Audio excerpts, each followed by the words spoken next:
Halo semuanya, selamat siang semuanya. Eee, ya terima kasih untuk, semua teman-teman yang sudah hadir di sesi live kali ini. Kita akan membahas, materi pertama untuk minggu ini yaitu memulai pemrograman dengan Python. Oke, eee, sebentar. Ya, mmm, slide saya udah kelihatan ya. Jadi, saya ucapkan selamat untuk teman-teman semua yang udah, berhasil mendapatkan beasiswa, Fresh Graduate Academy dari kerjasama antara IBM dan Kominfo di, beasiswa Digital and Scholarship untuk Learning Path Machine Learning. Teman-teman sudah, mengalahkan, peserta-peserta lain yang tidak qualified untuk beasiswa ini dan ya selamat karena, teman-teman bisa mendapatkan beasiswa ini, manf eee, ya agar nanti bisa bermanfaat untuk karir teman-teman ke depannya. Oke, ya sesi kali ini kita akan membahas, satu course di decoding, course pertama yaitu memulai pemrograman dengan Python. Eee, ya sebenarnya, eee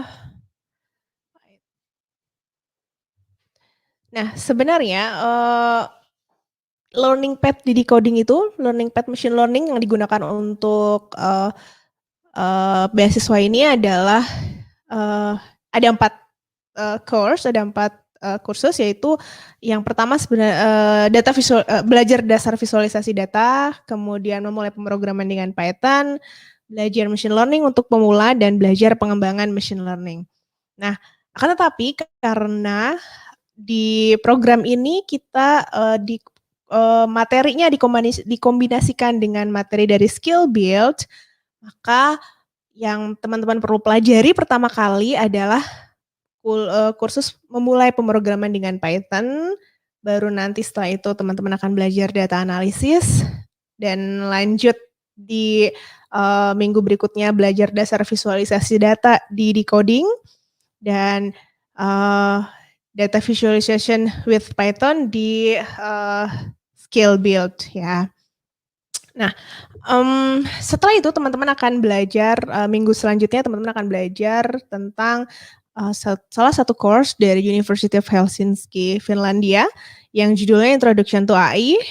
Ini juga, kursus dari Skills Build, teman-teman bisa dapatkan link untuk kursusnya di Skills Build nanti, dan selanjutnya, setelah memahami pemahaman tentang basic, apa itu AI, hal-hal apa saja yang, termasuk, dalam, artificial intelligence, teman-teman mulai bisa untuk belajar, tentang machine learning di decoding, di kelas belajar machine learning untuk pemula.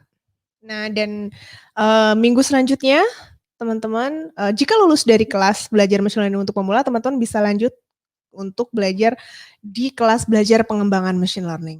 Belajar pengembangan machine learning ini adalah kelas terakhir dari, rangkaian, materi yang perlu teman-teman pelajari untuk menyelesaikan, beasiswa, Fresh Graduate Academy ini. Oke, jadi jelas ya kenapa, bukan belajar dasar visualisasi data terlebih dahulu yang, kita pelajari, tetapi, belajar Python dulu karena, materinya digabungkan dengan di-combine dengan materi dari Skills Build. Nah, tapi memang, ini adalah alur belajar yang, saya rekomendasikan, yang kami rekomendasikan. Meskipun demikian tidak ada, apa namanya, tidak ada dependensi ya, misalnya harus menyelesaikan ini dulu sebelum ini, sebenarnya bukan keharusan, tapi baik jika teman-teman, mengikuti alur yang sudah kami propose ini agar belajarnya lebih terstruktur. Oke, sekarang kita lanjut. Ya. Ini adalah outline yang akan kita pelajari sama-sama di sini. Karena ini kita membahas kelas di decoding, maka outline ini juga, berdasarkan kelas di decoding. Yang pertama kita akan bahas tentang pendahuluan, kemudian dasar-dasar Python, tipe data pada Python, input, output, dan operasi, lalu control flow, percabangan, perulangan, seperti itu. Terus ya fungsi dan metode, dan kemudian pemrograman berorientasi objek. Nah, saya mau kasih tahu teman-teman, ya kalau misalnya ada pertanyaan boleh silakan tanyakan di chat.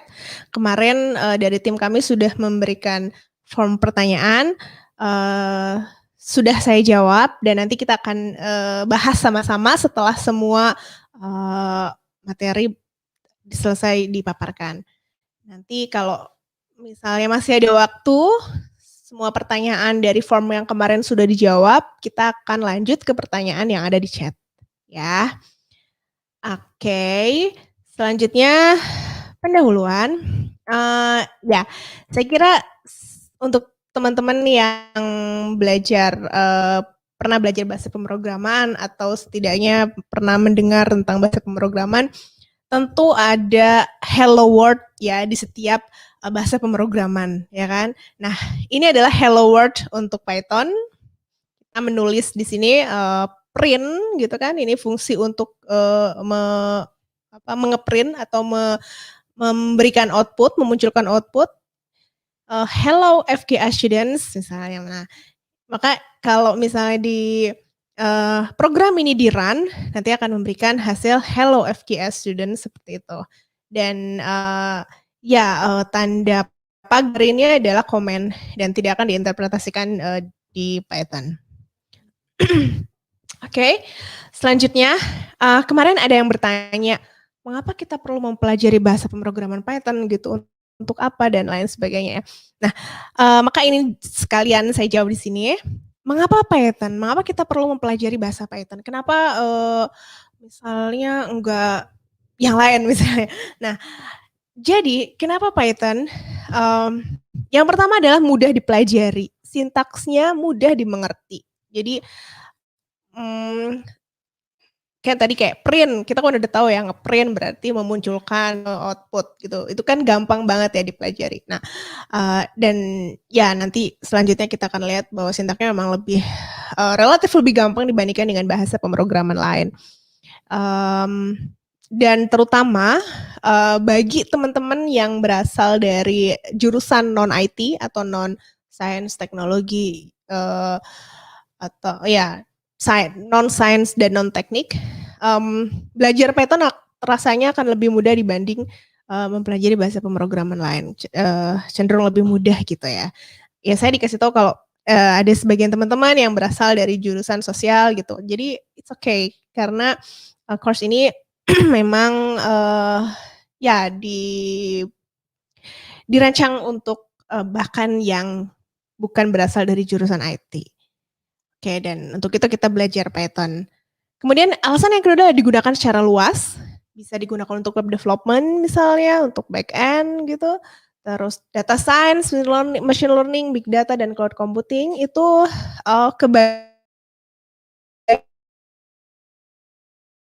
kebanyakan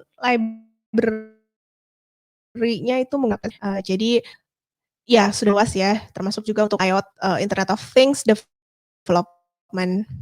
Selain itu ada serbaguna, efisien, andal, dan cepat. Ya, terus library dan framework yang mendukung itu sudah banyak gitu ya, misalnya NumPy, SciPy, scikit-learn, dan lain-lain. Dan dapat digunakan di berbagai operating system. Jadi teman-teman mau pakai Windows, mau pakai Mac misalnya atau Linux, itu bisa menggunakan Python. Dan yang juga nggak kalah penting adalah memiliki komunitas yang supportive. Python punya komunitas yang komunitas belajar gitu yang rutin mengadakan mungkin event atau workshop dan lain-lain atau misalnya diskusi, dan ya itu cukup supportive sehingga kalau teman-teman ingin gabung di komunitas itu bagus banget. Oke, selanjutnya adalah tentang instalasi Python. Ya, tadi saya sudah disinggung bahwa Python bisa berjalan di semua operating system termasuk Windows, Ubuntu atau Linux, terus juga Mac. Nah, khusus untuk Ubuntu dan Mac, Python itu sudah built in ya, jadi kalau mau teman-teman tinggal melakukan update aja gitu, nggak usah install lagi. Tapi kalau Windows memang harus, install gitu dan, ya teman-teman bisa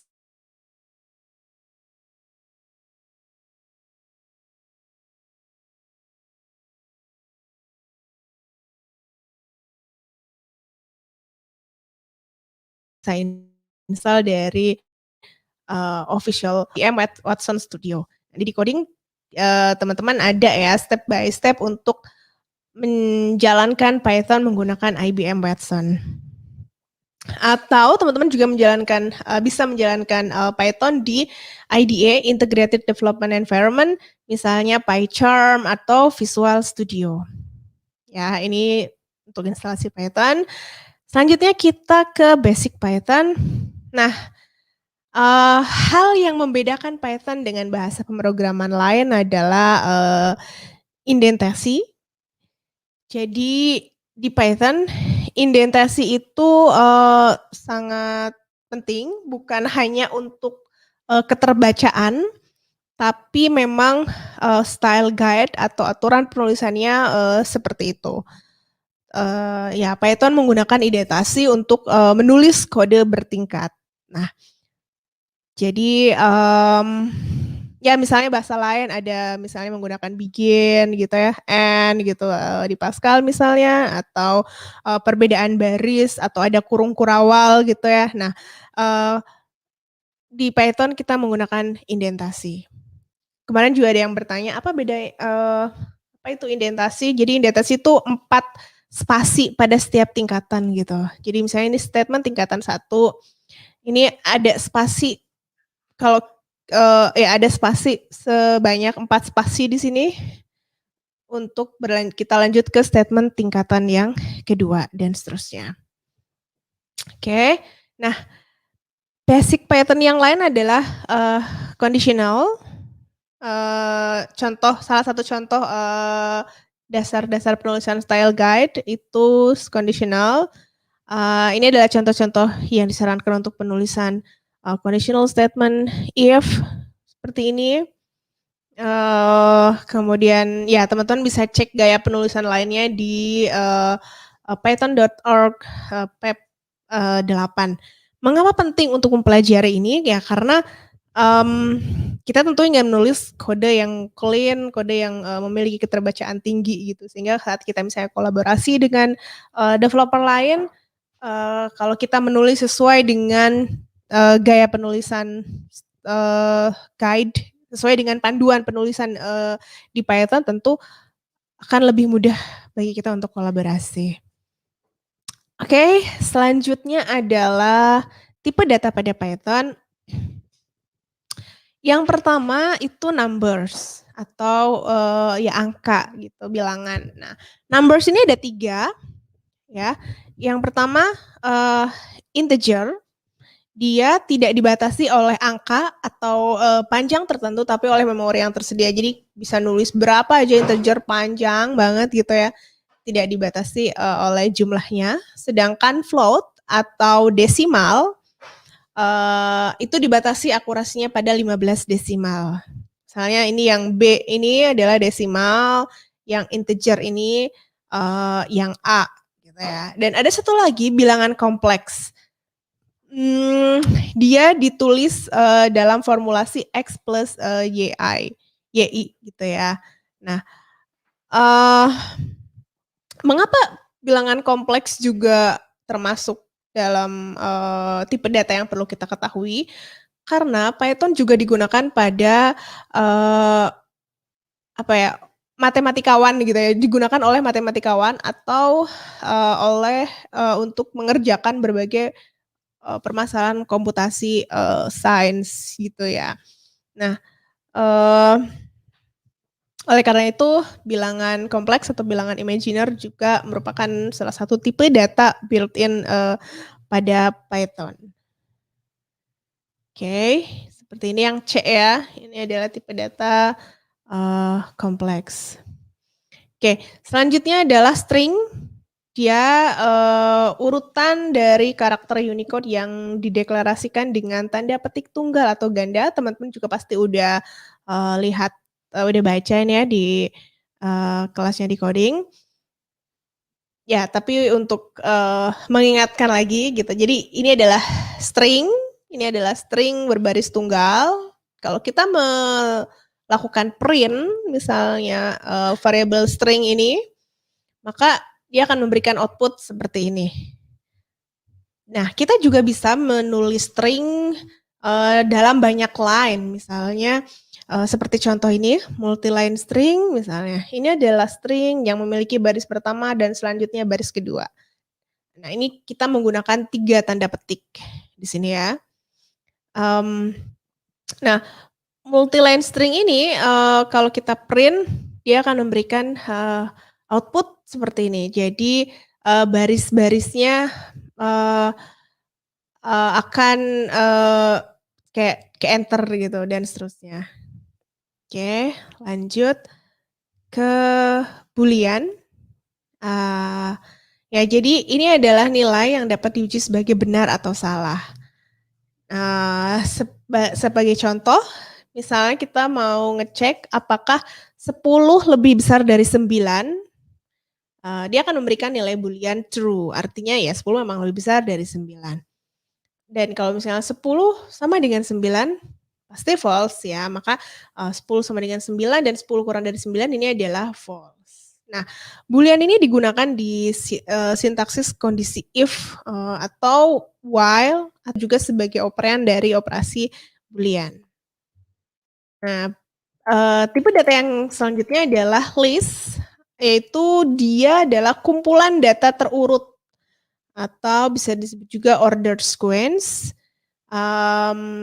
yang mana dia tidak harus memiliki tipe data yang sama. Ini adalah contoh list, perhatikan gambar yang di bawah.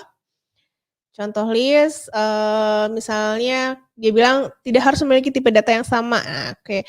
Contoh list nomor 1 yang pertama ini 1 gitu kan, ini adalah integer, yang selanjutnya 2,2 ini adalah float, dan selanjutnya ini adalah string. Kalau kita print hasilnya kan seperti ini.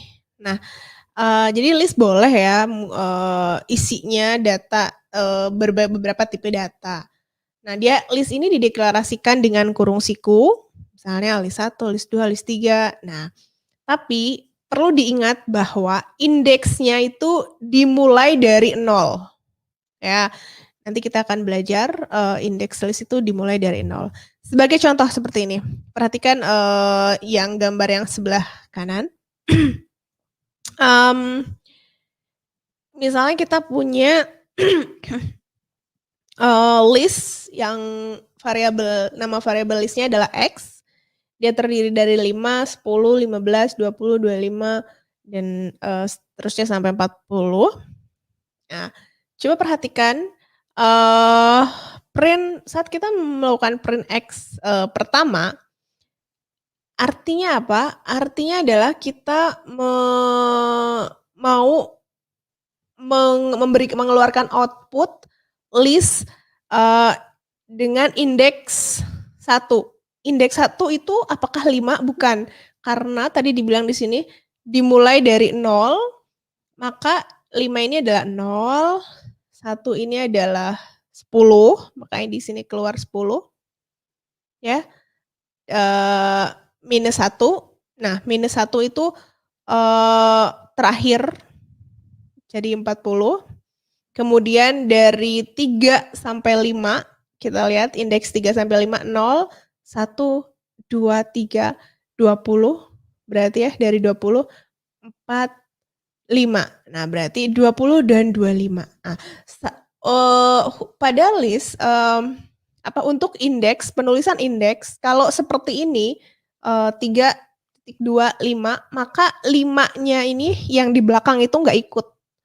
Tapi yang depan itu ikut. Nah, gimana kalau contoh yang di bawah, 0.25 penulisannya seperti ini. Maka ini artinya semua indeks di bawah indeks ke-5. Berarti indeks 0, 1, 2, 3, 4. Ya, 5-nya nggak ikut. Makanya ini cuma sampai 5, 10, 15, 20, dan 25. min 3, ini kan min 1, ini min 2, ini min 3, dan seterusnya, berarti 30, 35, dan 40.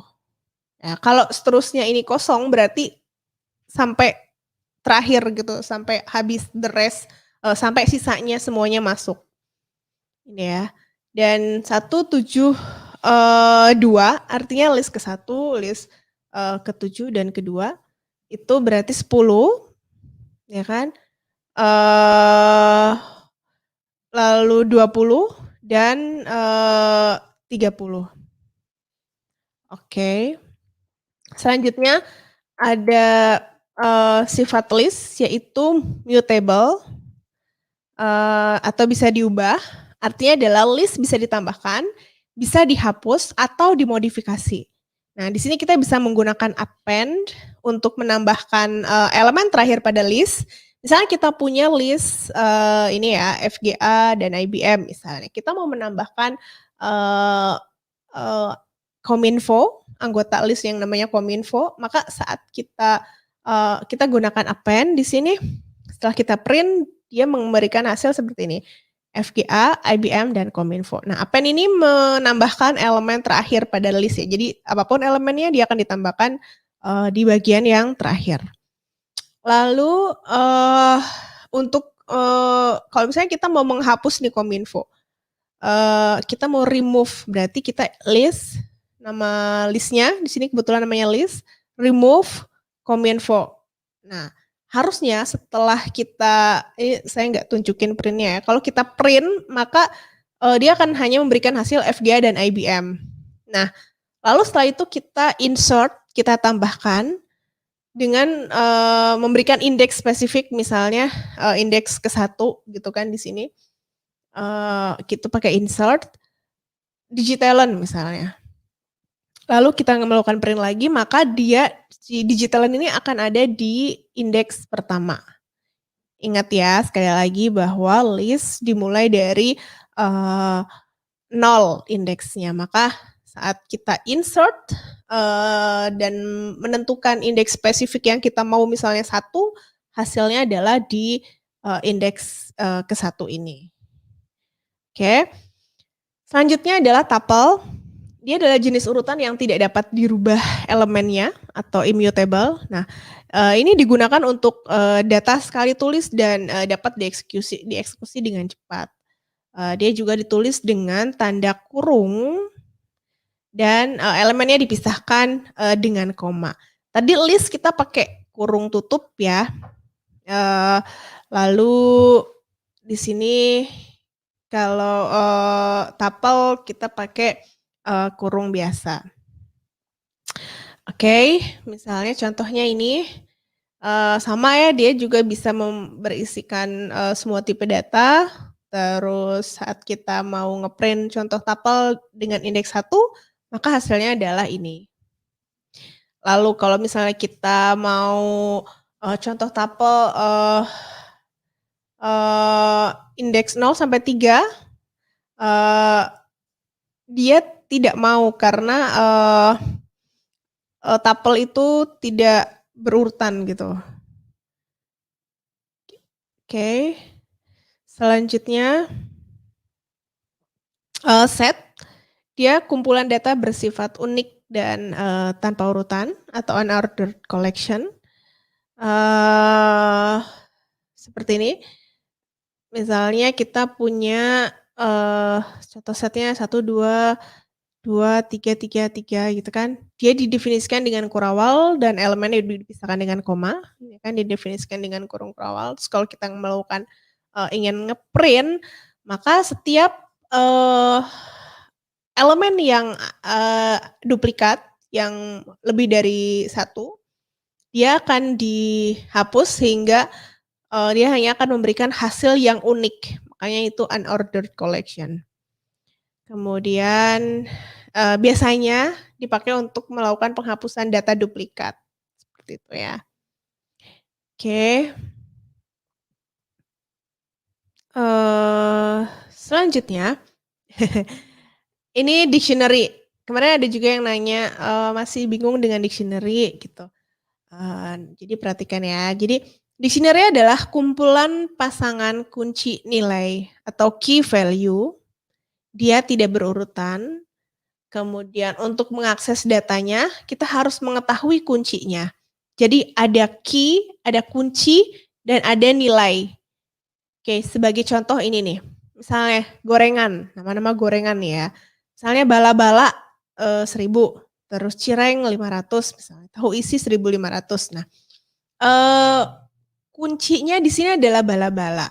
Nah, dictionary ini adalah pasangan antara kunci dan nilai. Dan dia dipisahkan antara pasangan dipisahkan dengan tanda koma ya. Nah, dan key dan value, kunci dan nilainya dipisahkan dengan tanda titik 2. Dan key dan value-nya bisa berupa objek apapun. Nah, misalnya kita print tipe gorengan, lalu maka dia akan memberikan hasil kelasnya dictionary. Lalu kita print gorengan, misalnya cireng, kita punya key-nya adalah cireng, dia akan memberikan value 500. Seperti itu ya. Jadi untuk mengakses datanya, value-value ini, kita harus tahu key-nya, kuncinya. Oke. Selanjutnya adalah input, output, dan operasi pada Python. Nah, kalau output teman-teman udah pada tahu ya, saat tadi kita melakukan print hello world gitu atau hello FGA students itu berarti kita memunculkan output, itu adalah output. Oke, nah sekarang tentang memasukkan nilai pada variabel. Apa itu variabel? Variabel adalah sebuah tempat untuk menyimpan nilai dengan tipe data tertentu. Dia menggunakan operator yaitu antara nama variabel dengan nilai yang disimpan. Operatornya adalah sama dengan. Jadi kayak kita silakan berpikir variabel itu kayak wadah tempat kita nyimpan nilai-nilai gitu. Nah, misalnya ini, kita punya angka-angka ini dan kita mau menyimpan angka-angka ini di suatu wadah. Nah, wadah itu kita namakan angka. Nah, angka ini adalah variabel. Nah, kita juga bisa menggunakan teknik penulisan seperti ini, misalnya angka saya, terus S ini untuk menunjukkan string gitu kan, lalu persen angka gitu. Dan ini adalah contoh-contoh lainnya, ada di kelas decoding ya. Kemudian input, output. Nah, untuk memungkinkan user memberikan itu pada program, misalnya kamu membuat program dan kamu perlu user memasukkan input. Nah, kita bisa gunakan fungsi input. Seperti ini caranya. Dan misalnya ini kita assign ke variabel nama, input, terus masukkan nama, gitu kan. Nah, kalau ini kita run, dia akan meminta masukan seperti ini. Lalu kita ketik, misalnya di sini contohnya Tia gitu. Kalau sudah kita ketik dan kita enter, maka hasilnya akan seperti ini. Ya, ini adalah contoh input di Python. Kemudian ada lagi operasi pada Python. Contohnya adalah misalnya len atau panjang, kita mau mengetahui panjangnya. Kita punya list panjang banget gitu misalnya ya. Terus kita mau ngeprint panjang, kita mau tahu berapa sih panjangnya data yang kita punya gitu. Nah, kita pakai len gitu. Terus selain itu kita juga punya min dan max untuk tahu angka minimum dan angka maksimum dari data yang kita miliki, gitu kan? Maka begini caranya kita print minimum terus selalu dalam kurung variabel yang ingin kita cari nilai minimumnya. atau maksimum, lalu variabel yang ingin kita cari nilai maksimumnya. Di sini minimumnya adalah 5 dari angka-angka ini dan maksimumnya adalah 96. Kemudian ini juga Python juga bisa digunakan untuk berbagai operasi, misalnya aritmetik, operasi aritmetika, misalnya penjumlahan, pengurangan, perkalian, pembagian gitu, modulo, pangkat, dan akar kuadrat. Dan juga ada assignment operator, misalnya sama dengan, plus sama dengan, dan seterusnya. Lalu ada comparison, misalnya sama dengan, tidak sama dengan, lebih dari, kurang dari, dan seterusnya. Ada juga logical operator, and, or, not, gitu. Misalnya and kalau misalnya terpenuhi dua-duanya gitu, sama-sama true nilainya, maka akan bernilai true dan seterusnya. Teman-teman udah kayaknya bisa dicek lagi nanti ya tentang logical operator ini. Terus ada membership operator, in and not in, apakah dia termasuk anggota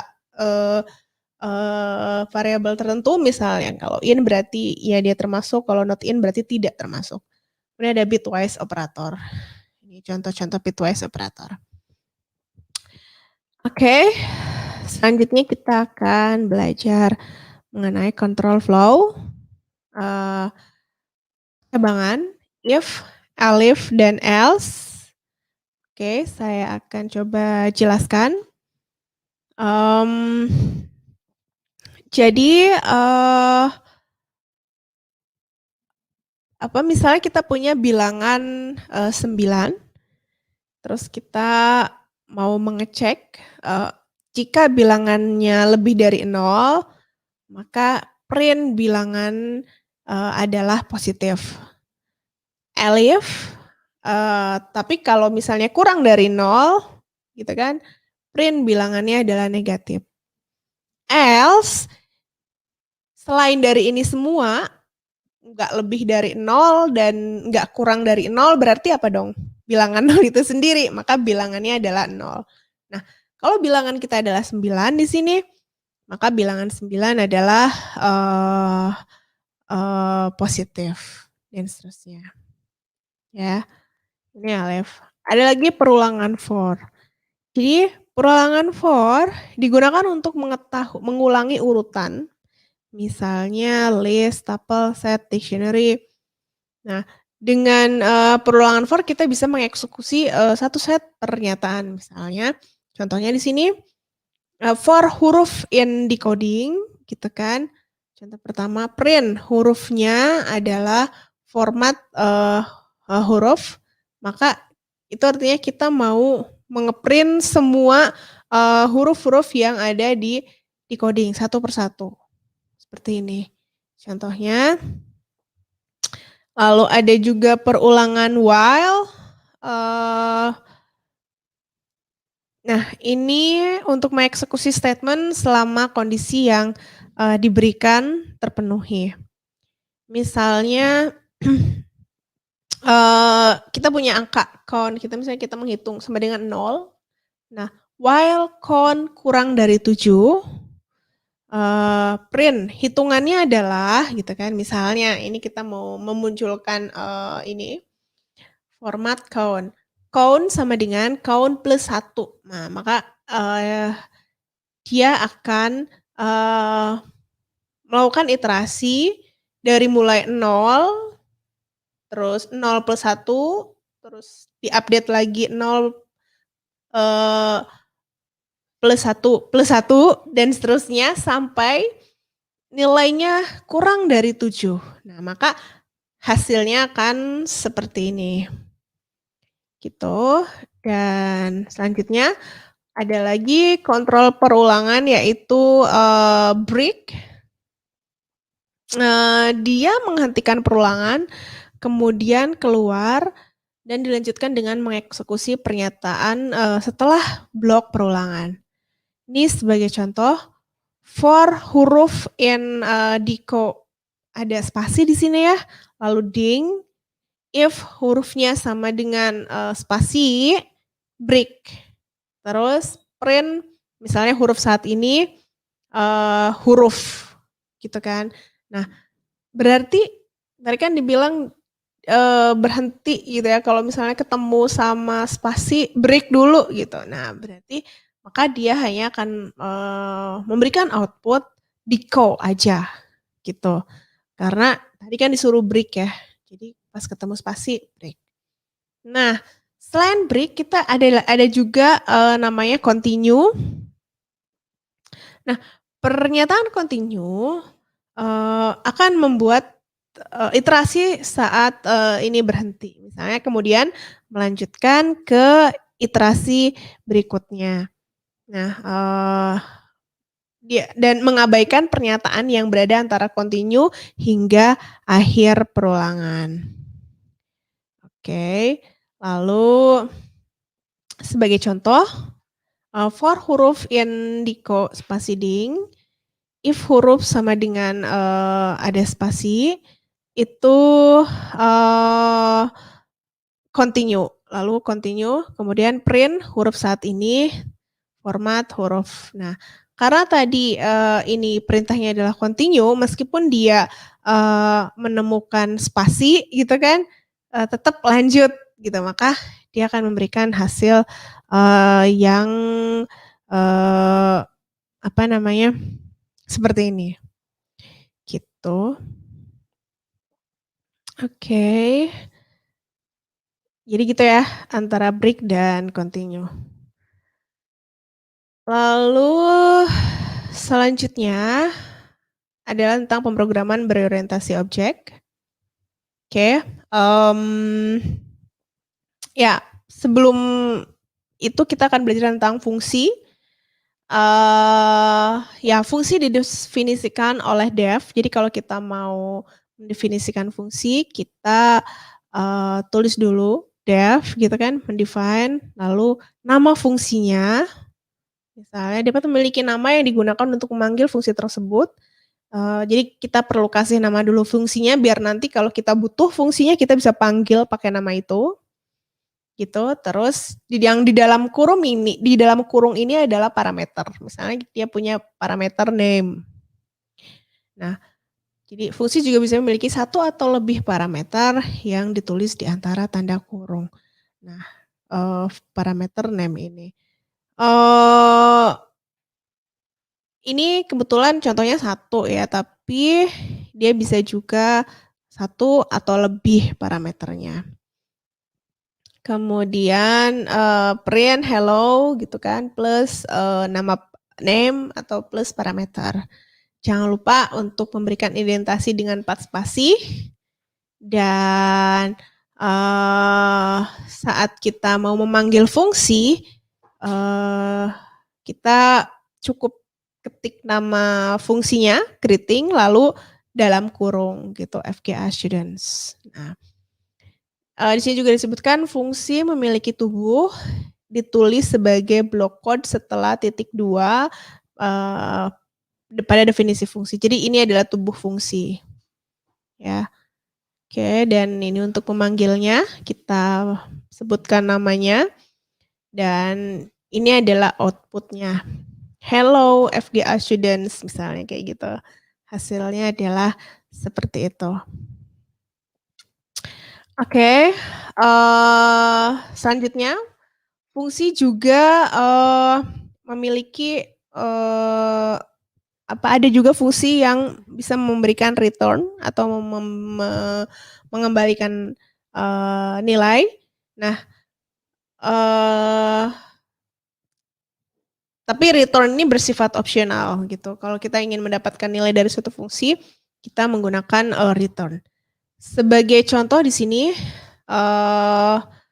return nilai dari suatu fungsi, misalnya, kita mendefine fungsi namanya area triangle, luas segitiga misalnya, dia ada base, ada, dasar gitu kan, alas, ya alas, lalu ada height, ada tinggi.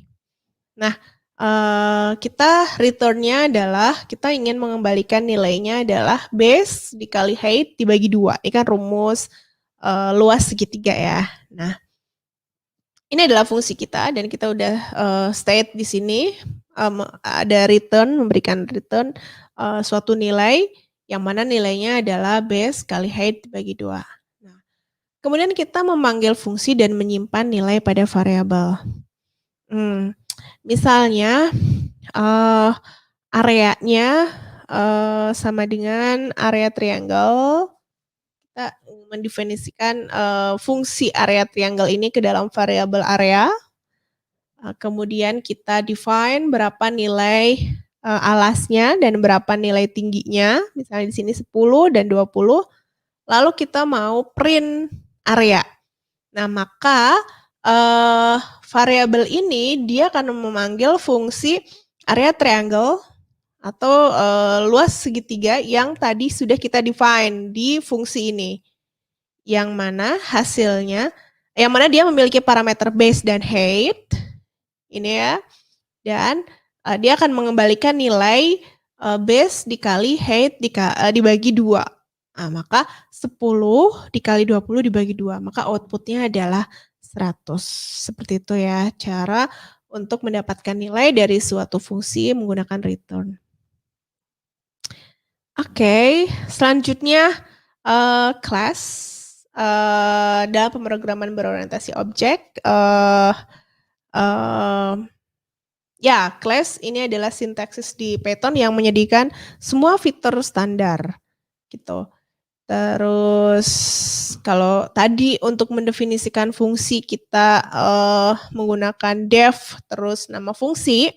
Di sini untuk mendefinisikan kelas kita menggunakan sintaksis class seperti ini. Oke, sebagai contoh, misalnya kita mendefine sebuah kelas namanya kelas baru, gitu kan. Lalu X sama dengan 5, dan saat kita mengeprint kelas baru, outputnya akan seperti ini. Nah, jadi membuat sebuah kelas artinya kita membuat sebuah tipe baru, kemudian dengan membuat instance dan kelas tersebut kita akan menghasilkan ya objek baru dari tipe tersebut, gitu ya. Nah, setiap objek atau hasil instance dari kelas tersebut itu bisa memiliki atribut untuk mengelola status dari objek tersebut. Juga dapat memiliki metode untuk mengubah status atau informasinya. Nah, sebagai contoh kita gunakan kelas baru ini untuk membuat objek yang bernama A1. Maka A1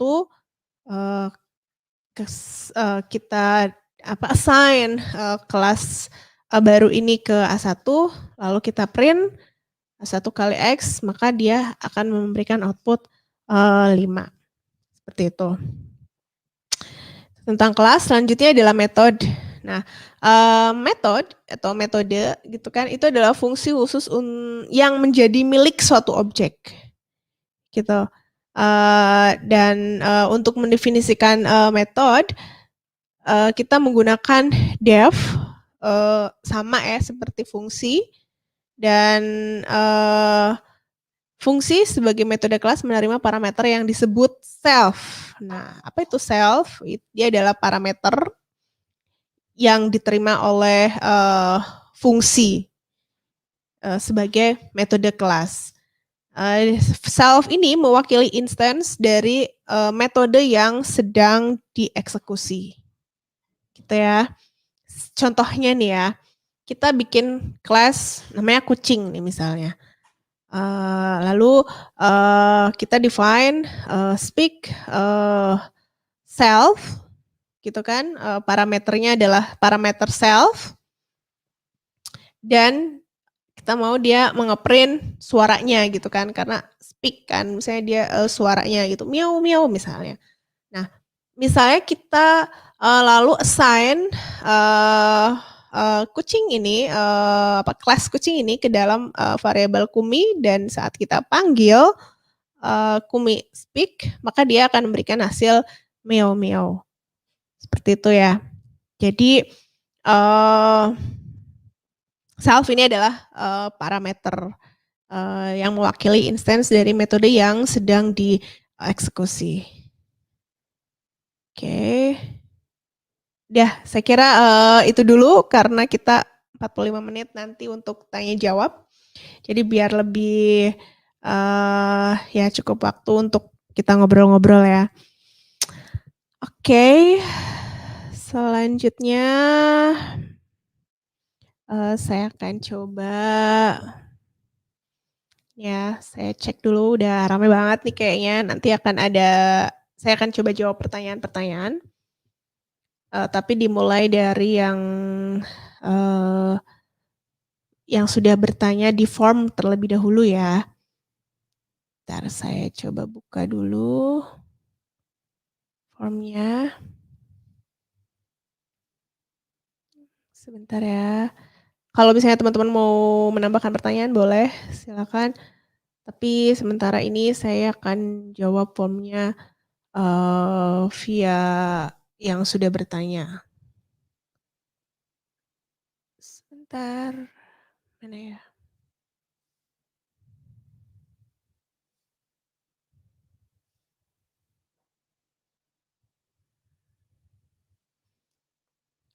Oke, wait.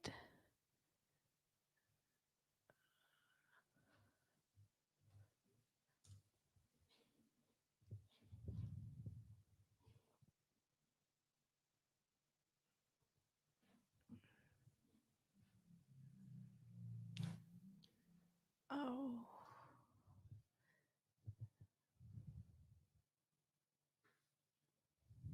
Bentar.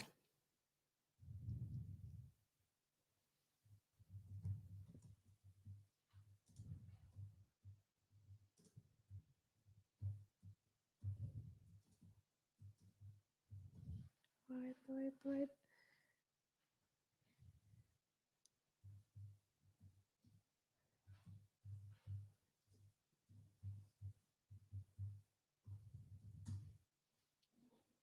Oke, sebentar sambil menunggu, saya buka filenya karena, aksesnya belum ini. Kita ngobrol-ngobrol dulu deh. Saya mau tanya nih teman-teman, gimana udah pada nyelesain, kelasnya belum? Atau mulai dari mana, kelas yang sekarang lagi pada ngerjain apa gitu? Coba boleh dong,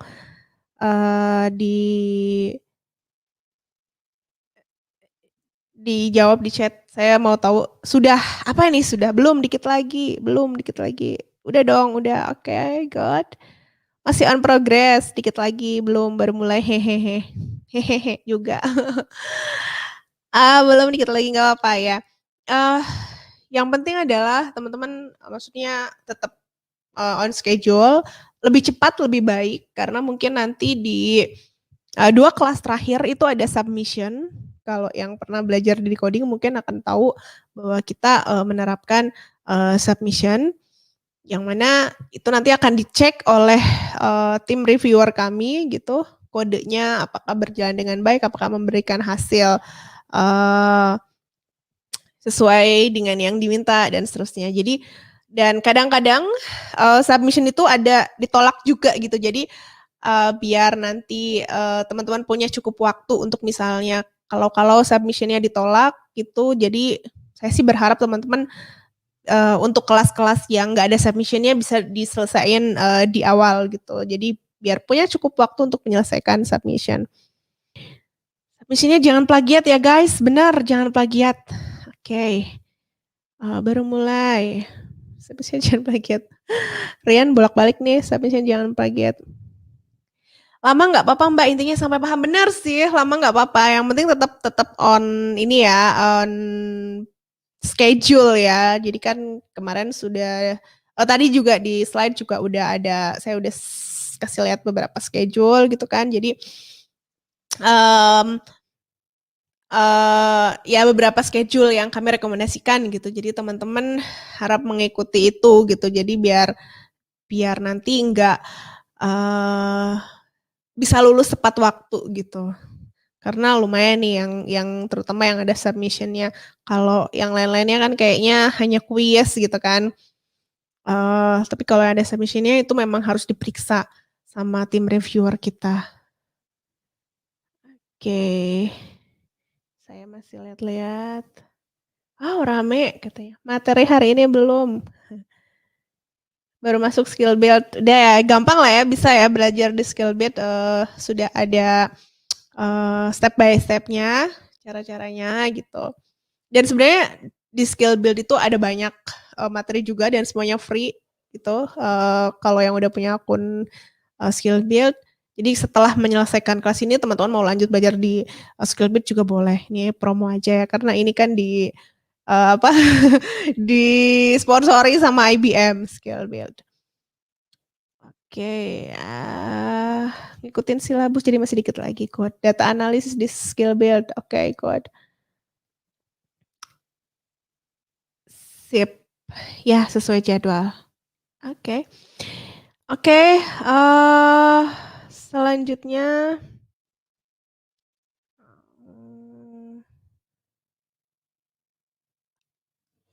kita akan bahas pertanyaan yang kemarin sudah masuk lewat fitur, Google Form. Dari Ajeng Indra Faradiba,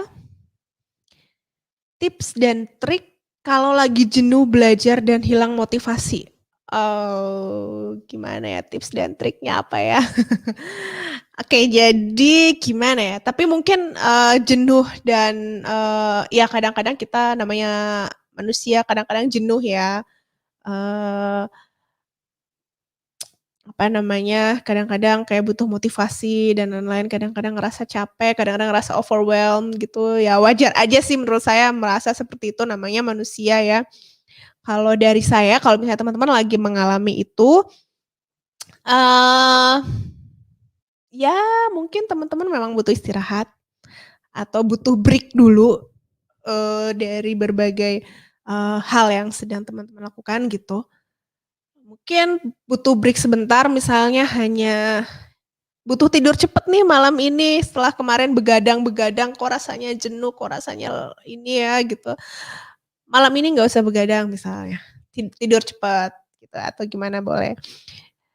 Jadi, ya tapi intinya kalau misalnya hilang motivasi menurut saya, motivasi itu datang dari diri sendiri ya bukan dari orang lain gitu. Jadi kalau misalnya mengharapkan motivasi dari orang lain, misalnya dari pacar misalnya gitu atau dari siapa gitu, jangan harap deh, jangan ngarep dari orang lain. Pokoknya, motivasi itu datang dari diri sendiri. Kalau menurut saya seperti itu. Dan kalau misalnya teman-teman lagi jenuh, ya itu tadi mungkin teman-teman butuh break atau butuh istirahat, ya kan. Python aja ada break-nya loh. Masa kita manusia nggak ada break-nya? Oke ya.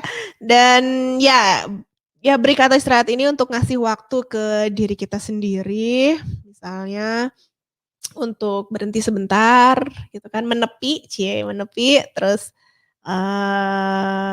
ya istirahat dan intinya adalah, teman-teman juga harus tentukan nih, butuh istirahat berapa lama, jangan istirahat kelamaan ya, nanti istirahat, besok istirahat lagi, terus nggak selesai deh jadinya gitu kan. Jadi kalau mau istirahat boleh, tapi tentukan berapa lama waktu teman-teman mau istirahatnya, mau break-nya gitu. Terus teman-teman juga pasti punya rencana nih mau ngapain aja selama break gitu.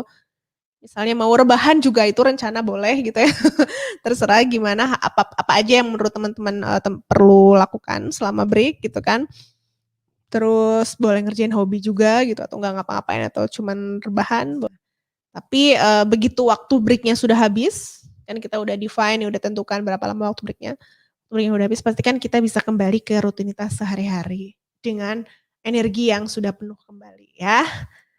Oke, dari Ajeng Vika Rahmahani, wah saya kayak lagi bacain ini ya, di radio.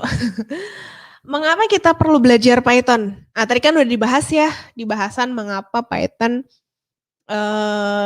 ya sebenarnya saya kalau boleh saya balikin lagi sih, terus mengapa kamu mengikuti beasiswa ini? Enggak gitu bercanda. Jadi ya itu tadi udah dibahas ya kenapa Python, ya karena berbagai alasan misalnya ini tuh gampang dipelajari, lebih mudah untuk dipelajari dibandingkan dengan bahasa pemrograman yang lain dan, sintaksnya cenderung lebih gampang untuk dibaca gitu dan, kalau terutama untuk teman-teman nih yang pengen berkarir di bidang data, misalnya mau jadi machine learning engineer atau data scientist, data analyst, eee, data, apalagi? Ya data scientist, data analyst, data engineer gitu kan. Itu mungkin beberapa perusahaan mereka menggunakan Python. Jadi teman-teman juga perlu menguasai itu gitu. Tapi memang ada perusahaan yang menggunakan bahasa lain misalnya menggunakan R atau menggunakan, framework lain gitu ya, tergantung teman-teman perlu silakan menyesuaikan dengan kebutuhan perusahaan yang teman-teman ingin masukin nanti. Oke, intinya ada pada pembahasan tadi ya. Mohon izin bertanya, saya ingin tahu maksud dari init folder itu gimana? Init folder, maksudnya mungkin init file ya. Jadi, berkas init.py itu diperlukan untuk membuat, Python memperlakukan directory yang berisi file sebagai, package, gitu. Nah, hal ini, untuk mencegah directory dengan nama yang umum, seperti misalnya string gitu kan. Nah, dan, menyembunyikan modul file yang muncul kemudian pada, jalur pencarian modul. Nah, dalam kasus yang, paling sederhana gitu ya, jadi file.init ini bisa berupa file kosong gitu, tapi, juga bisa, eee menjalankan kode inisialisasi untuk, paket dan mengatur, variabel gitu ya. Seperti itu, kalau misalnya masih kurang jelas boleh nanti cara, eee eee, googling lagi. Terus apalagi ya, kenapa saat ingin login ke IBM Cloud, Pack4Data tidak ada opsi login padahal saya sudah mengklik tautan yang tersedia di modul decoding? Yang pertama adalah teman-teman perlu mengikuti langkah-langkahnya dari awal, ya kan.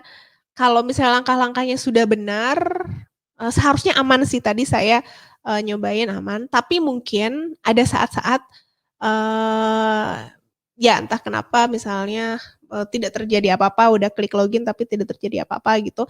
Kalau misalnya seperti itu, eee, ya mungkin teman-teman coba lagi nanti gitu, seperti itu ya. Dari Hafid Triansah, bagaimana tips supaya kita nyaman saat belajar ngoding? Wah, ini tips lagi nih ya. Tips dari saya, cari suasana yang nyaman, ya kan. Lalu kenali dirimu, misalnya apakah kamu suka ngoding atau bekerja di tempat yang ramai atau di tempat sepi, kan beda-beda nih ya, orang ada yang sukanya di tempat ramai, ada yang sukanya di tempat sepi gitu kan.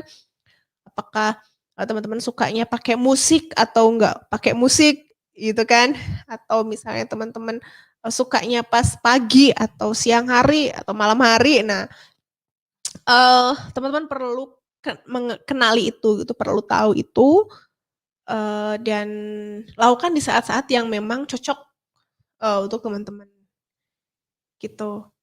Kalau saya sih lebih suka di tempat yang sepi, terus misalnya malam-malam gitu kan, ya beda-beda. Terus misalnya sambil denger musik yang, soft gitu kan, yang musik-musik yang, enak didengar dan ya setiap orang beda-beda. Jadi, nyaman. Terus kalau perlu misalnya apakah, perlu sambil ngemil gitu misalnya atau perlu sambil, ada minuman favorit misalnya boleh banget. Jadi ya kalau kalau dari saya seperti itu. Mungkin dari teman-teman ada tips lain boleh banget nih ditambahin di chat nanti ya. Mmm, terus ada pertanyaan lagi, pada percabangan tab apakah sangat berpengaruh dari Diakusuma Uma ini? Dan format yang benar dalam percabangan seperti apa? Eee, Tadi sebenarnya udah dijelasin, tapi saya mau kasih tahu lagi, di Python, tab atau spasi, better-nya sih pakai spasi ya. Iya berpengaruh dan kalau misalnya, spasi atau indentasinya ini salah, maka akan menyebabkan kode yang error. Format yang benar seperti apa? Eee, Ya seperti tadi contoh yang sudah saya ini dan seperti di modul, gunakan indentasi, setelah tanda titik 2, pada percabangan. Oke, terus apa perbedaan Python, R, dan SQL? Mana yang lebih diprioritaskan untuk pertama kali dipelajari bagi pemula dan bisa kasih gambaran kehebatan setiap mereka? Wah, ini panjang jawabannya ya. Jadi, teman-teman perlu tahu dulu nih, kan tadi Python, R, dan SQL. Nah, mungkin bagi beberapa orang yang memang sudah terjun ke IT, udah paham ya perbedaan antara Python, SQL, dan R. Tapi mungkin bagi beberapa yang memang baru banget, mau belajar, mau mulai terjun ke IT, mungkin dari background yang non IT, ini mungkin akan menanyakan pertanyaan-pertanyaan seperti ini. Gak apa-apa, kalau pokoknya jangan malu dan jangan takut untuk bertanya, tanya aja. Nah, jadi Python dan R ini adalah bahasa pemrograman, ya ini adalah bahasa pemrograman dan dia sering digunakan untuk misalnya, yang berkaitan dengan data atau data science. Nah, khusus untuk Python kan kita sudah bahas di sesi live kali ini ya. Terus sedangkan, SQL itu adalah bahasa yang dirancang untuk mengelola database atau data yang disimpan, dalam sistem, manajemen basis data relasional gitu ya atau relational database. Atau, juga digunakan untuk, pemrosesan aliran, dalam sistem manajemen, aliran data relasional. Nah, masing-masing dari, Python, R, dan SQL ini tentu punya kelebihan dan kekurangannya masing-masing ya, juga punya peruntukan atau misalnya tujuannya masing-masing. Jadi tadi ya, kalau Python dan R itu adalah bahasa pemrograman, kalau SQL itu adalah, bahasa istilahnya spesifik, domain language, bahasa untuk domain spesifik yang dirancang untuk, mengelola database. Jadi emang khusus untuk, mengelola database gitu, jadi query gitu-gitu. Kalau Python dan R itu memang bahasa pemrograman untuk membuat misalnya software, seperti itu. Nah,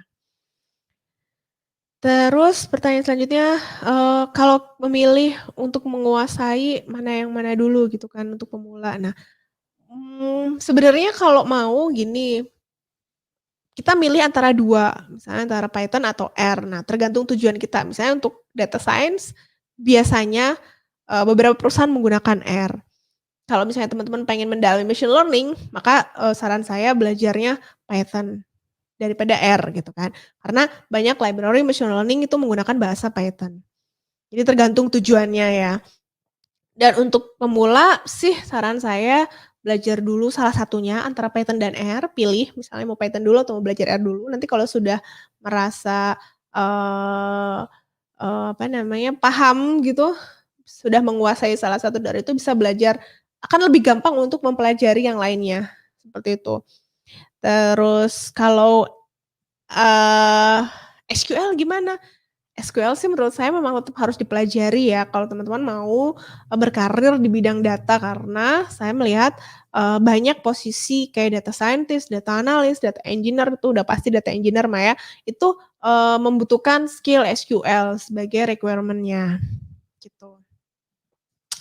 Lalu ada lagi tentang, bitwise invert, masih bingung nih penggunaannya dan sinkronisasi sama metode tools komplementnya. Din Febrianti Mandasari. Oke, jadi bitwise invert itu adalah, objek, representasi bilangan, eee, ya objek representasi bilangan bulat komplement 2 atau namanya two complement. Jadi dia merupakan representasi dari bilangan bulat komplement 2. Itu hubungannya dengan, choose complements. Nah, dari link dokumentasi Python, eee, bitwise invert dari X itu didefinisikan sebagai minus X plus 1. Nah, ini juga hanya berlaku untuk bilangan integral inversi. Nanti kalau form tanya jawab dan responsnya ini dibagi, nanti saya kasih beberapa link ya yang relate untuk teman-teman pelajari lebih jauh tentang itu. Untuk bisa menjadi seorang programmer, jenis matematika apa aja sih yang harus dikuasai? Kalau di jurusan informatika itu ada kuliah matematika diskrit, matematika logika, gitu ya. Paling enggak teman-teman bisa menguasai itu. Logik sih, kan pemrograman kan tentang logik ya, jadi kuasai itu. Terus misalnya ya lebih bagus kalau misalnya paham tentang aljabar dan lain-lain. Untuk misalnya masuk ke machine learning, ya itu juga lebih bagus. Ada lagi pertanyaan dari Alvin Rahmat, apa kelebihan IBM Watson dibanding Colab dan Jupyter? Apa IBM Watson beri GPU gratis? Kalau iya, berapa jam gratisnya per hari? Nah, jadi IBM Watson adalah salah satu pilihan aplikasi pemrograman untuk Python misalnya, selain Google Colab dan Jupyter Notebook. Jadi sebenarnya sama aja ya Google Colab dengan Jupyter Notebook, tapi memang ada beberapa karena dia sudah karena IBM Watson ini terintegrasi dengan layanan cloud-nya IBM, tentu ada beberapa fitur yang mungkin kita bisa manfaatkan gitu ya. Misalnya ada environment, terus kita bisa nyimpen data di situ gitu. Kita bisa gunakan itu gratis selama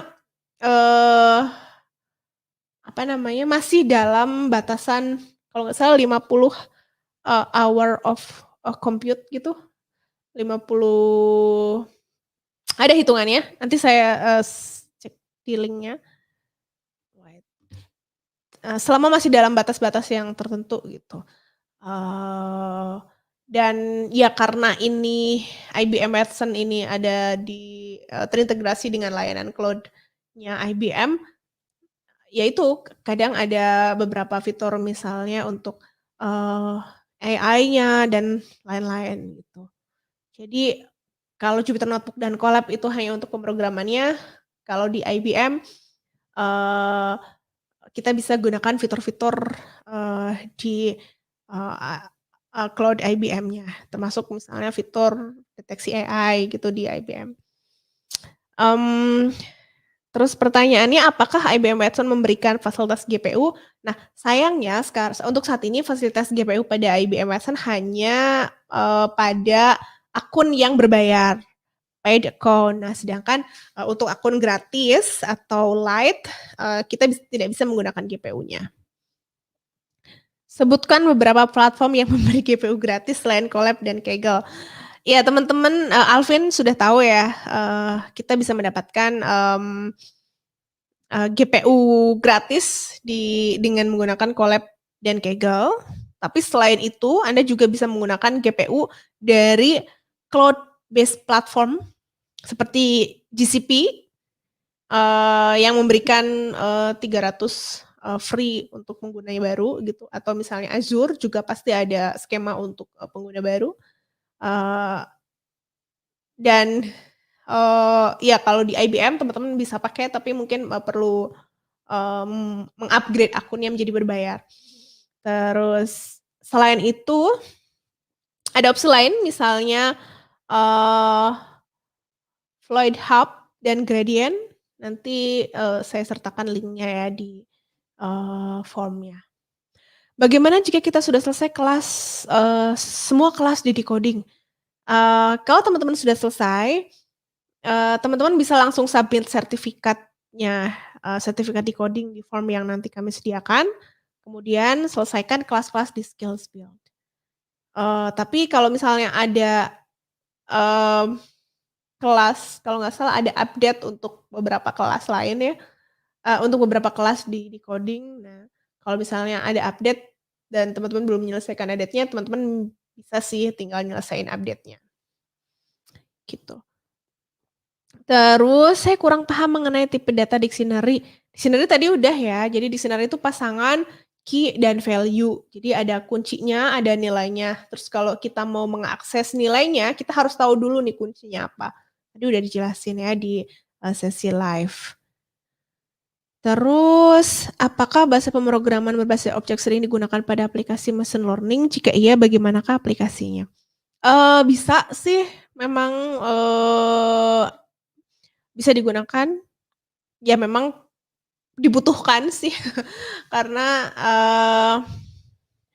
ya kadang-kadang kita kan perlu bikin kelas, kita perlu bikin fungsi apa gitu. Nah, contohnya saat kita menulis kode untuk misalnya melatih model neural network atau misalnya saat kita mendefinisikan kelas, misalnya kita mau bikin regresi linear, kita bisa define sendiri regresi linearnya.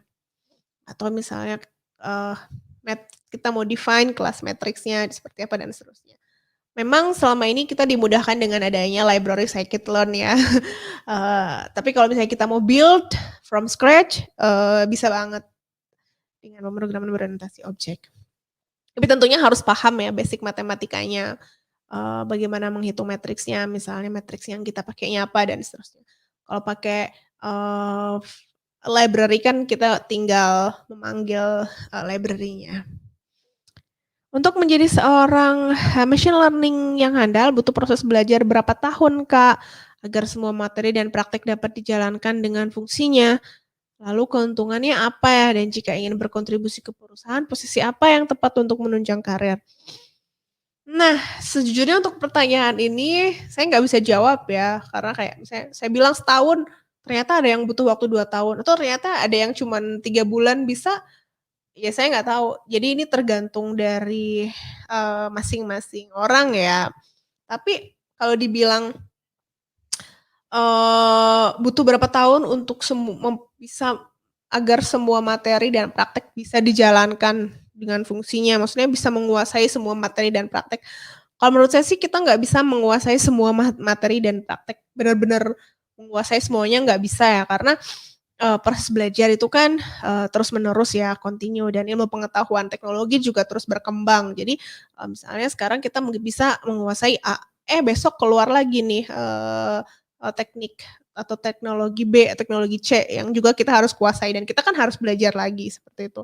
Jadi menurut saya, belajar itu proses yang, terus-menerus gitu.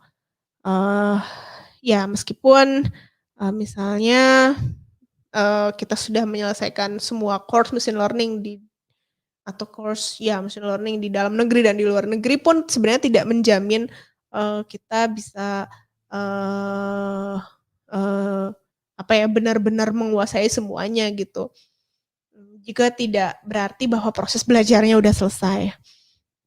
Ingin kontribusi ke perusahaan, posisi apa yang sesuai? Kalau menurut saya sih, mungkin ya, kalau saya bisa jawab posisi-posisi seperti posisi yang machine learning engineer, data scientist, data analyst, atau data engineer gitu ya, itu udah posisi yang, berkaitan dengan, learning path ini gitu. Meskipun teman-teman perlu menggali lagi nanti eee, di course-course di coding selanjutnya atau di course, yang lain atau di buku-buku textbook yang lain atau, praktek-praktek yang lain gitu. Eee tapi tentu ya pertanyaan ini balik lagi ke teman-teman, ke kalian gitu. Kalian emang mau jadi apa gitu? Terus kenapa kamu ngambil course ini? Kenapa ikut, program ini gitu? Apa yang ingin kamu dapatkan dari ini semua? Nah, jadi ya untuk menjawab, ya tentu teman-teman yang lebih tahu ya. Kesalahan apa yang sering terjadi jika baru belajar bahasa Python? Mmm, Kesalahannya adalah terlalu memikirkan kesalahan. Jadi, maksudnya ya udahlah ya, nggak usah dipikirin misalnya kesalahannya apa gitu, yang penting semangat belajar aja. Salah itu nggak apa-apa, karena dengan salah kita bisa, belajar kan dari kesalahan, "Oke, ternyata kemarin aku kayak gini nih, oh oke itu salah, aku nggak akan mengulanginya lagi." Jadi nggak usah takut salah, nggak apa-apa, kalau menurut saya. Saya masih bingung membedakan rumus indentasy, ada yang menggunakan tanda kurung, tapi ada yang langsung katanya. Jadi ya mengulang lagi indentasy itu, spasi di awal code ya untuk mengindikasikan block code. Jadi ini adalah block code ini adalah block code itu gitu kan. Kita pakai indentasi di Python itu wajib. Jadi kalau dibilang indentasi penting di Python ya memang karena kita harus aturan penulisannya adalah seperti itu gitu, terutama untuk kode bertingkat. Jadi bukan hanya untuk keterbacaan saja tapi memang style penulisan pada Python memang menggunakan indentasi. Terus maksudnya dalam kurung itu apa? Apakah maksudnya tanda kurung yang diletakkan di ujung? Kalau ya, maka itu adalah artinya fungsi, sebuah fungsi. Kayak print, terus tanda kurung gitu kan. Nah itu fungsi yang paling sederhana dan selalu kita pakai itu fungsi print. Terus mengapa skripnya cuman sama, cuma perbedaan baris aja tapi outputnya juga beda. Saya mencoba di Jupyter. Tolong penjelasan dan arahannya. Nah, sebenarnya untuk pertanyaan terkait skrip, ini sebaiknya ditanyakan di forum diskusi di coding. Sorry sebentar, saya pengen minum.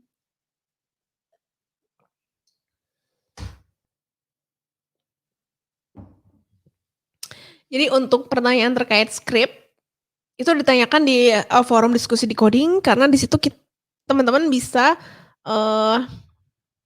kasih screenshot skripnya. Kalau di form ini kan nggak bisa ya. Saya juga nggak tahu nih skrip yang mana yang dimaksud gitu kan. Kalau di forum diskusi di Decoding, teman-teman bisa kasih lihat contoh skrip yang mana yang dimaksud. Jadi nanti akan dijawab oleh teman-teman yang lain atau oleh tim ada namanya discussion squad-nya kami gitu. Kalau sudah lulus 80% di kelas ini dan sudah dapat sertifikat kelulusan, untuk kelas lanjutannya apa ya? Apakah learning path machine learning atau menunggu? Lulus 80% berarti selesaiin dulu sampai lulus 100% ya.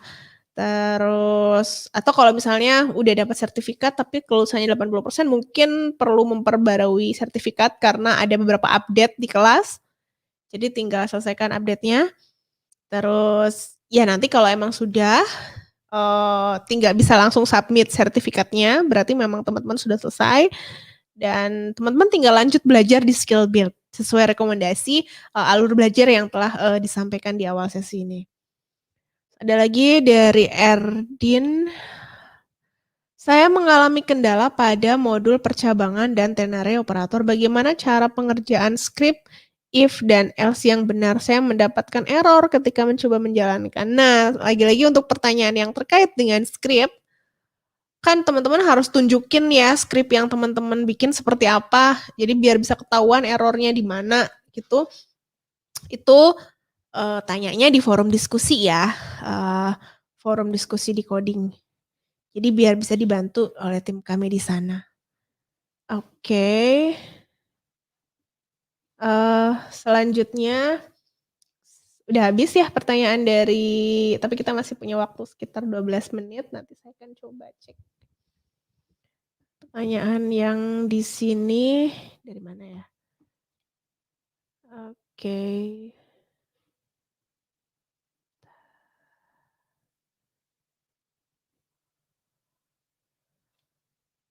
Oh.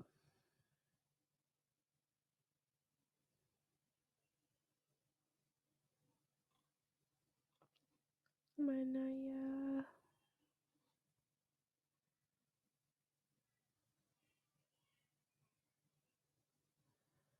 Oh ya, ini ada yang ngobrol-ngobrol mau pakai R, R atau Python, ya memang masing-masing aja sih. Ya kalau yang terkait statistik atau data science emang lebih ke R sih. Jadi ya terserah teman-teman mau kemana. Apakah indentasi harus 4 spasi? Apakah tidak bisa hanya dibuat 2 spasi? Sebenarnya 2 spasi juga bisa ya, bisa jalan ya. Cuma memang aturan di dokumentasi Python-nya itu 4 spasi gitu.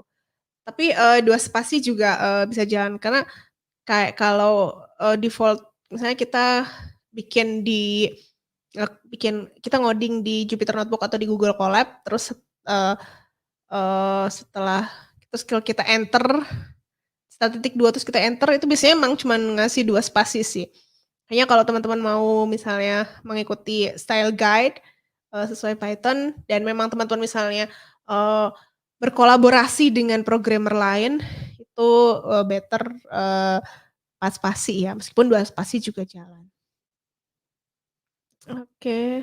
Kalau kelebihan spasi bisa ngaruh ke error nggak? Iya, bisa error. Jadi kadang-kadang, apa sih, ya ada error karena indentasi. Apakah benar data analis dan semacamnya harus, mengerti matematika dan statistik?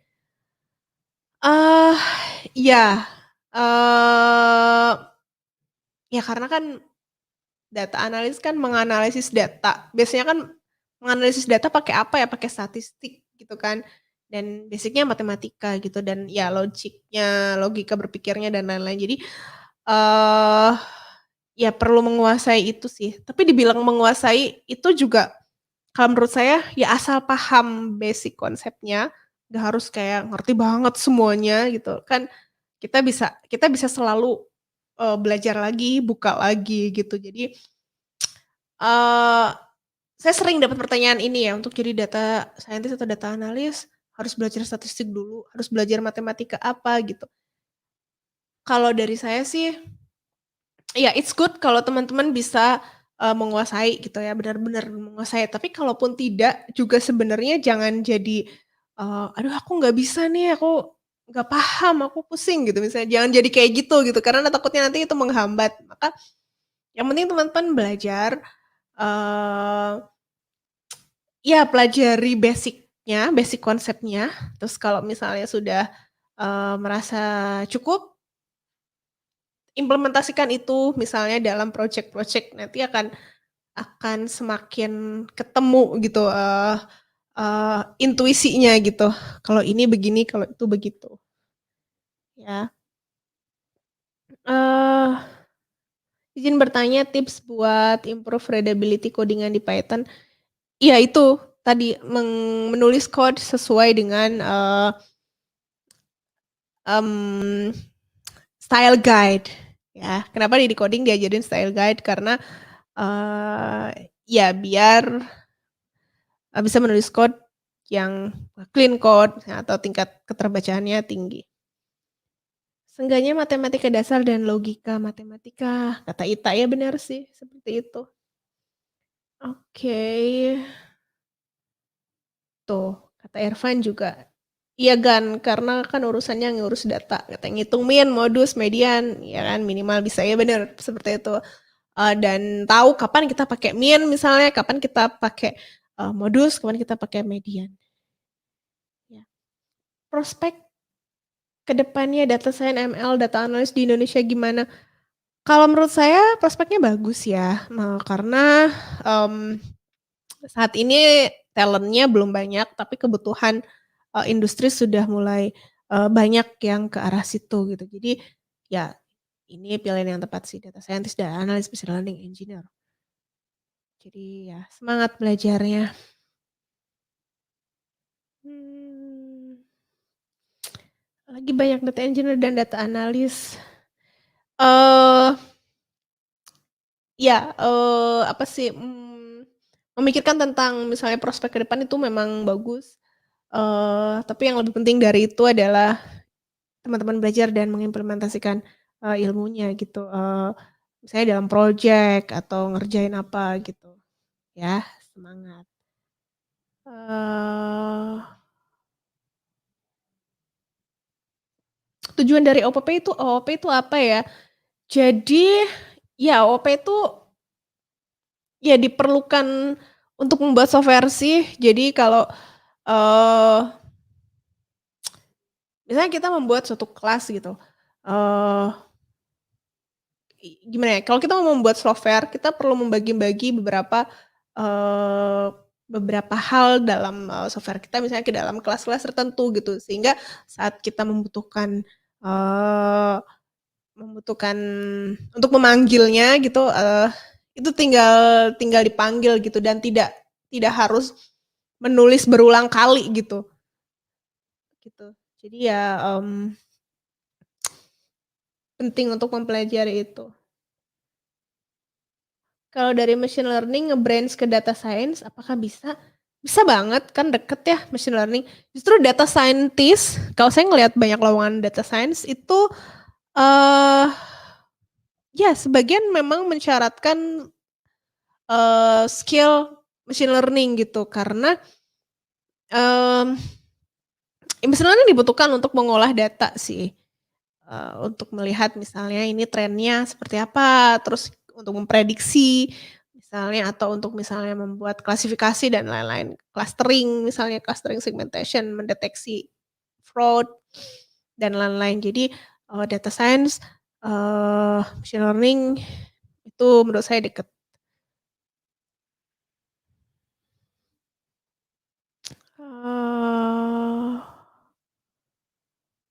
Oke, saya skimming ya, maaf kalau misalnya ada yang terlewat karena ini banyak banget, rame banget. Terima kasih sudah hadir ya, kita punya 4 menit lagi. Coba ke bawah-bawah. Tapi bagus sih, ya, terima kasih untuk teman-teman yang sudah berusaha menjawab pertanyaan teman-teman yang lain. Saya senang seperti ini karena, jadikan ini sebagai event kolaborasi bukan, apa namanya, bukan untuk bukan kompetisi gitu. Jadi kalau bisa menjawab pertanyaan teman yang lain itu bagus banget ya, nanti bisa dilanjut ke diskusi dan seterusnya. Adakah manfaat Python di dunia medis? Ya ada, membuat misalnya aplikasi, website, dari sisi back end-nya itu bisa dengan Python, dengan Django.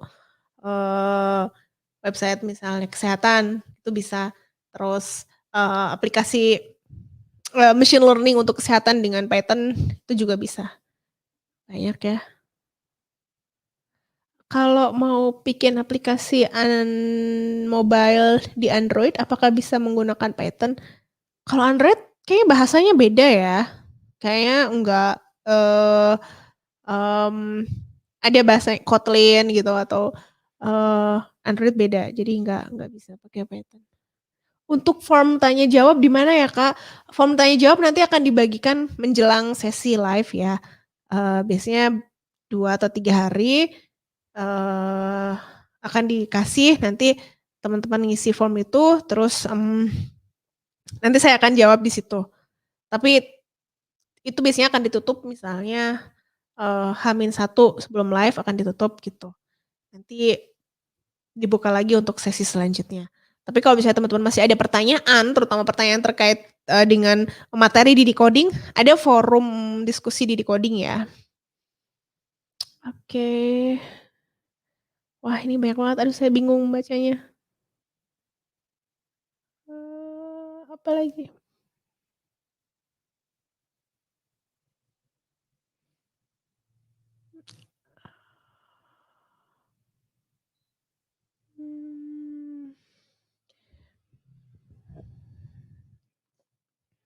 Ini udah jam kurang dari 2 menit lagi, bentar lagi ya.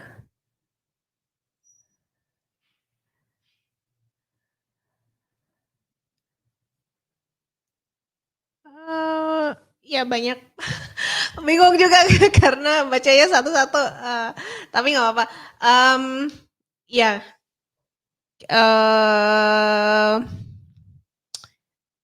saya senang sih ini banyak yang, bertanya gitu, dan terus saling menjawab, berinteraksi, berdiskusi, ya.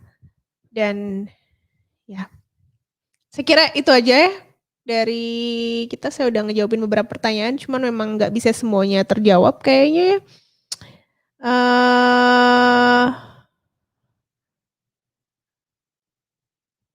Apa namanya, jadi mari kita tutup saja, kata Nathaniel Evan. Oke, ya karena sudah waktunya juga sudah habis, kita akan lanjut dengan sesi live, minggu depan. Apalagi, untuk sesi live minggu depan itu tentang, data analysis with Python yang dari skill build. Jadi buat teman-teman yang belum selesai, selesaikan, atau kalau misalnya ada pertanyaan nanti bisa sekalian ditanyakan di formnya. Oke, terima kasih semuanya, sudah jam 15.30. Sampai ketemu lagi di sesi live berikutnya. Semangat belajarnya dan tetap on schedule ya. Semoga semuanya bisa selesai, bisa menyelesaikan program ini dengan baik ya. Jadi pada lulus semua ya dan ilmunya bermanfaat. Oke, terima kasih. Ya terima kasih semuanya, Bayu, Rustia, Vanessa dan lain-lain. Maaf nggak bisa saya sebutin satu-satu. Terima kasih, bye. Saya akhiri. Wassalamualaikum warahmatullahi wabarakatuh.